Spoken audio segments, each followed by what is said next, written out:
Howdy, everybody. This is Bob Tallman. I am a product of Cotton Rosser. Many other men as well, but Cotton Rosser, like a lot of people, try to give a young kid a start. Then you find out about the man himself. You know, he's been in the rodeo business for over 50 years. That's a long time to do anything. Is he quitting? By no means. When it comes to bucking horses and a breeding program, Cotton Rosser wrote the book on, quote-unquote, Born to Buck. He was doing it like his old friend Benny Binion was doing it 100 years ago. Cotton Rosser's owned some of the greatest bucking horses that ever went to the Wrangler NFR, and the mares right behind him. Keeps on breeding with a lot of his good friends like Donnie Hutzel and Sonny Riley. His great-grandchildren will have a chance to have some of those genetics. When I want to talk to you about longhorn cattle, he's only owned and been around 1,000 head of them. So many times that Cotton brought those cattle up Geneva Avenue from the parking lot to the Cow Palace. Changed the city of San Francisco with longhorn cattle. Somebody said, let's jump out of the sky out of an airplane, and Cotton knows a lot about airplanes, and he turned it into an opening. Everybody in the world tried to copy Cotton Rosser. But he's the king of the cowboys, and there's only to be one in the rodeo business. But we'll jump out of your sky and make your rodeo happen with the flying new brand of entertainment. Now, when it comes to bucking bulls and bucking bull cows and breeding them, Cotton combination of breeding them, what a dynasty they've begun. When I want to talk to you about Cotton Rosser gathering bulls, he wouldn't do it without a rope in his hand. As a matter of fact, he goes to bed with a rope in his hand. Cotton's a cowboy, and that's what it's all about.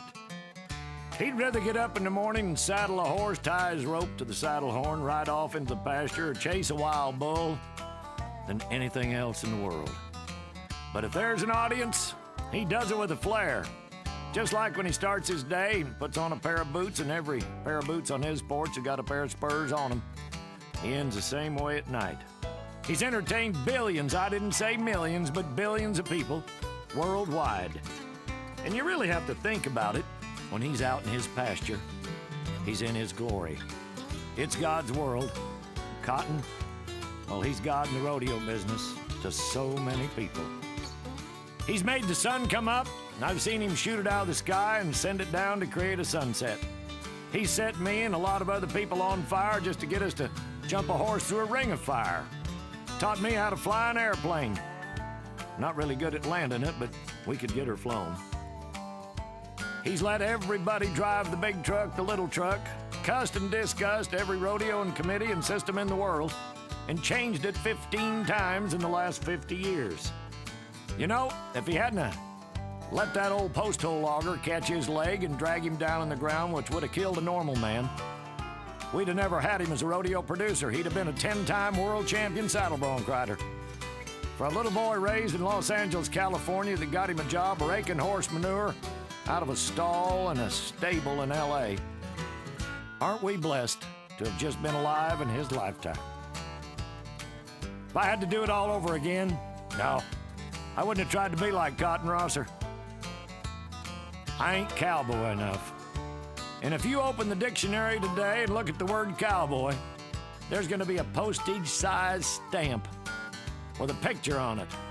They used to have John Wayne. They took it off, put on Cotton Rosser.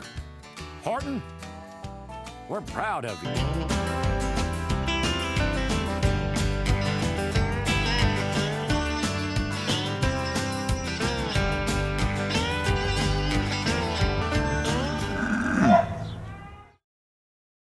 50 years putting on PRCA rodeos, and now I'm in the PBR bull riding business and the PRCA bull riding business.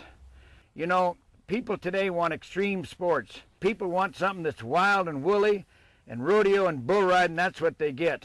A 150-pound rider trying to ride a 2,000-pound bull. He's got 4 feet, big horns. And after 8 seconds, that's not bad enough. He's got to get off that bull and try to get to the fence without the bull charging him or goring him. Our good bucking bulls and these cows and crossing them and coming up some real good bucking bulls. We've got two excellent bulls this year. but the last year and a half would be werewolf and reindeer. And the interesting thing about reindeer, especially him, and werewolf too, you never know which way they're going to go. Most bulls have a pattern, but reindeer especially doesn't have any pattern whatsoever.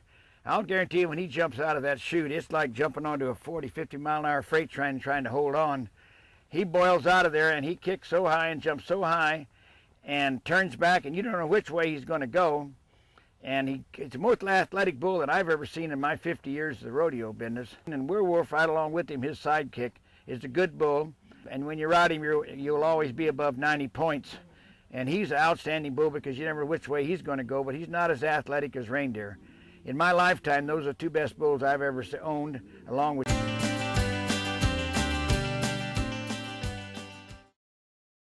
We're riding into your town, the Flying U rodeo's in town. Bronc riding, steer wrestling cowboys, the Flying U rodeo's in town.